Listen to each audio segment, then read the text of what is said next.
Balik lagi di podcast Bandit Football. Salah. Maksud saya di podcast Ditoel. Bandit Football karena saya pikir ya bandit aja lah yang kita pakai daripada pandit. Haha.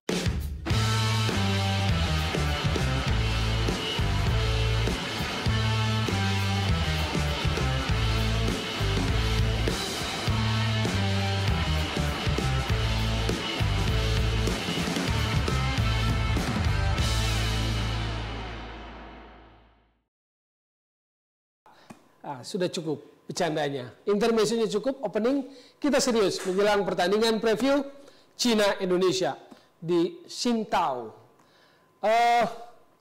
Lupakan dulu soal wasit, nanti soal wasit Ahmed Alkaf yang dari Oman waktu pertandingan Bahrain-Indonesia kita bahas kalau kawan saya, sahabat saya Tuan Haji Yusuf sudah balik dari AFC. Kabarnya saat ini sedang bertemu dengan Sekjen AFC, Dato' John Windsor. Jadi kita tunggu saja kabar terbaru dari Tuan Haji Yusufi. Nah, kali ini saya sendirian monolog di podcast Ditoel preview China lawan Indonesia. Apakah akan imbang lagi? Nanti dulu.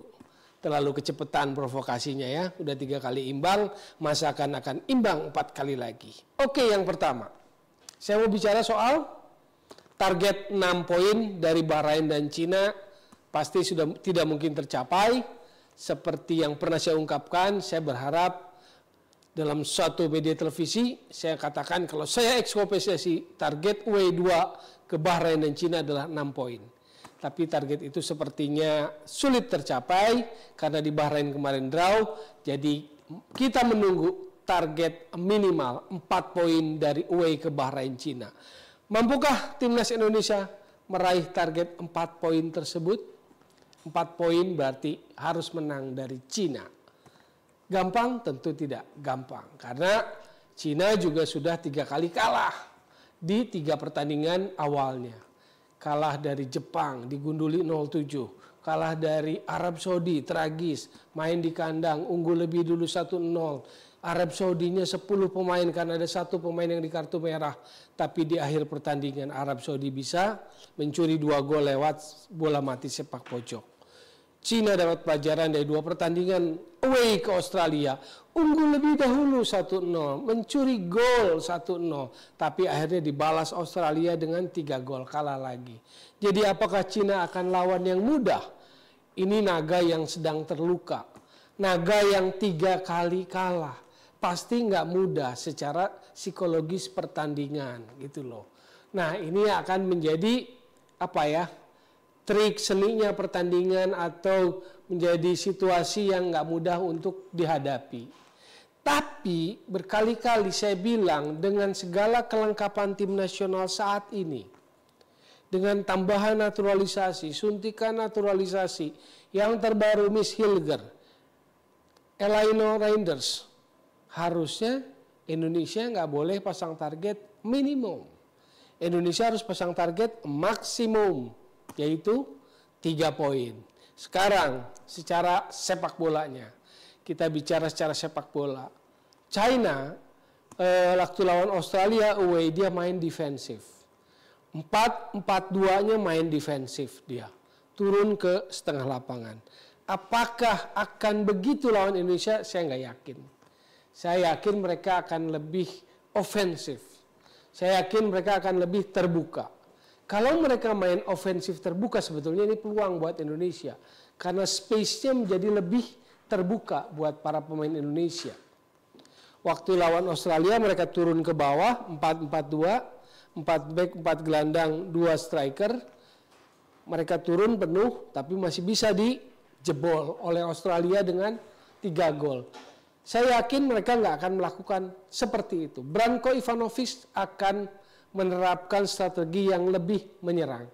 Karena hanya kemenanganlah yang akan menyelamatkan muka naga. Kemenanganlah yang akan menyelamatkan karir masa depan Branko Ivanovic.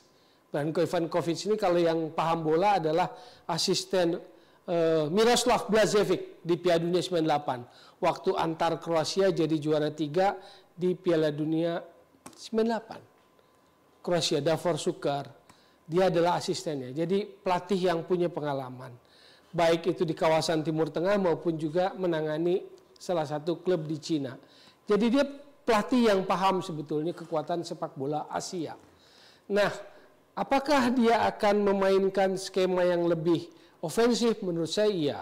Kalau dari sisi formasi, pola, sistem akan kelihatannya tetap dengan 4-4-1-1. Kapten kesebelasan Wu Lei sepertinya akan dimainkan lagi. Ancaman dari timnas Cina adalah bola-bola mati sepak pojok atau serangan balik. Mereka juga punya kemampuan serangan balik yang cepat karena di 3 pertandingan awal mereka menjadi tim yang defense dulu lalu menyerang. Nggak ada bedanya kan sama timnas Indonesia. Tim yang juga selalu defend lalu counter attacking menyerang. Pertanyaannya balik ke timnas Indonesia. Waktu lawan Bahrain lagi-lagi bola dipegang Bahrain. Possession 57-43. Sedikit lebih baik dibandingkan 2 pertandingan sebelumnya lawan Arab dan Australia yang kisaran possessionnya di 30-an. Waktu lawan Bahrain possessionnya di 40-an, 43 tepatnya. Nah, sekarang apakah tim Indonesia berani lebih main positif lagi? Kalau dari pernyataan Sinteyongnya sih masih ragu-ragu, masih basa-basi, masih sangat hati-hati. Peluangnya 50-50 katanya. 50%, 50%. Nah kalau cuma 50%, 50% sih peluang suatu pertandingan, Ardi Rahmat juga paham gitu loh. Kalau saya tanya dimanapun di 50-50, itu artinya buat saya pernyataan yang normatif dari seorang pelatih. Pernyataan yang tidak punya kedalaman, tidak ada insight. Jadi ya main aman aja dulu pertanyaan buat publiknya. Sinteyong bilang peluangnya 50-50. Tapi menurut saya harusnya target menang, maka dia peluangnya harus dia naikin. Caranya main lebih ofensif. Berani apa enggak, itu yang kita lihat. Babak pertama lawan Bahrain main jelek sebetulnya. Walaupun berhasil mencetak gol untuk menyamakan kedudukan. Gol menyamakan kedudukan yang dari Kamelut itu, yang bola jatuh ke Misilger lalu bergulir ke depan Orat Mangun, itu kan satu-satunya peluang Indonesia ke gawang Bahrain di babak pertama. Satu-satunya peluang yang mengancam gawang Bahrain di babak pertama adalah gol dari Ragnar Orat Mangun. Selebihnya timnas Indonesia belum mampu melepaskan tendangan ke arah gawang. 5 tendangan ke arah gawang itu terjadi di babak kedua. Jadi itu catatan-catatan raport merah yang terjadi di pertandingan lawan Bahrain. Saya mengupas sisi sepak bolanya. Di luar hiruk pikuk dari pandit yang bicara tentang soal wasit, soal injury time. Itu satu hal. Buat saya itu satu hal, tapi ada sisi lain juga yang harus disoroti adalah bagaimana kualitas permainan timnas kita. Dengan tambahan materi naturalisasi, harusnya main lebih positif, main lebih attacking. Pertanyaannya mampu nggak Sinteyong? Kan itu aja. Mampu nggak dorong Calvin Verdong lebih ofensif, Sandy Walsh lebih ofensif, Eliano Reinders pengganti Sandy Walsh di babak kedua, menurut saya sih di pertandingan lawan Bahrain B aja, levelnya B aja. Tapi kalau miss kelihatan tuh, kalau pemain bagus kan kelihatan cepat, walaupun pertandingan pertama udah bisa langsung kelihatan gitu loh. Nah kalau Eliano menurut saya B aja. Jadi Asnawi sekarang posisinya ketiga tuh. Itu padahal menurut saya sih Asnawi juga belum tentu lebih jelek juga dibandingkan Eliano Reinders. Tapi poinnya adalah beranikah kasih formasi, kasih strategi yang pendekatannya lebih ofensif. Untuk apa 3 poin? Karena China saat ini adalah tim terlemah di grup dengan perolehan 0 poin. Tapi itu tadi secara psikologis ini bakal sulit karena naga sedang terluka. Jadi siapakah yang akan memenangkan pertandingan, Naga atau Garuda? Saya berharap Indonesia bisa memenuhi target minimal 4 poin.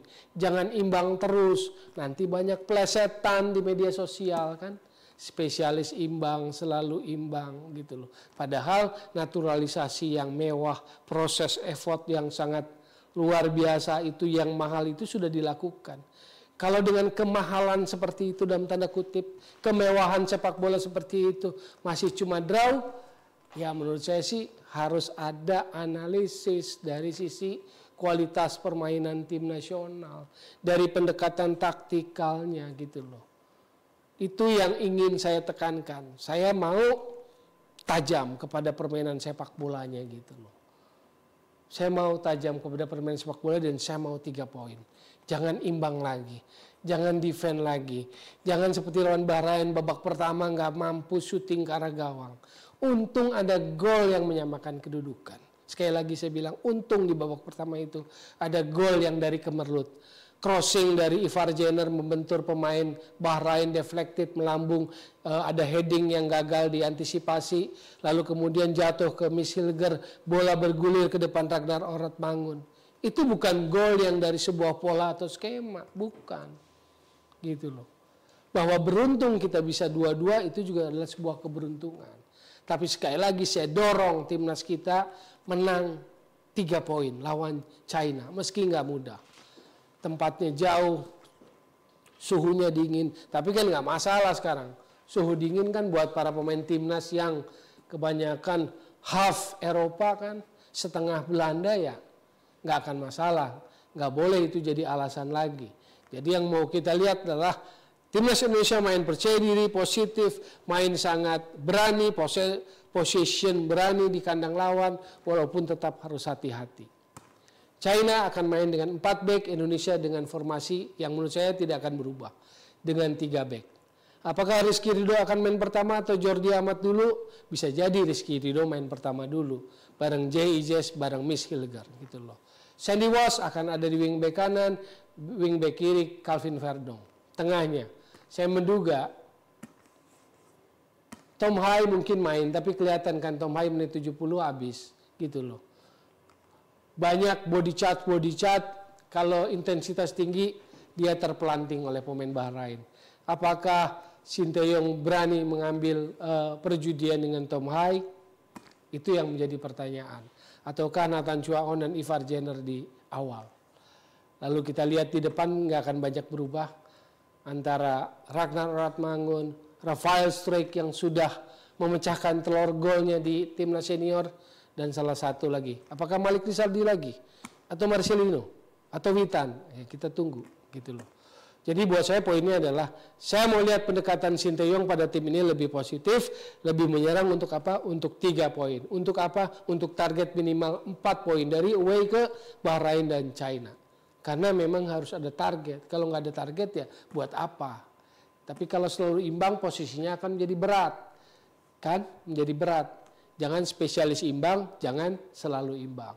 Jadi itulah catatan monolog saya podcast Ditoel kali ini menjelang pertandingan antara China lawan Indonesia.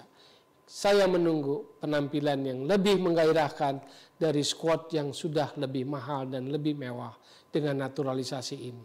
Jangan inferior lagi, jangan duduk di belakang lagi, seolah-olah pelatih nggak punya cara, nggak punya strategi, hanya punya 1 jurus. Keluarkan jurus yang lainnya Sinteyong.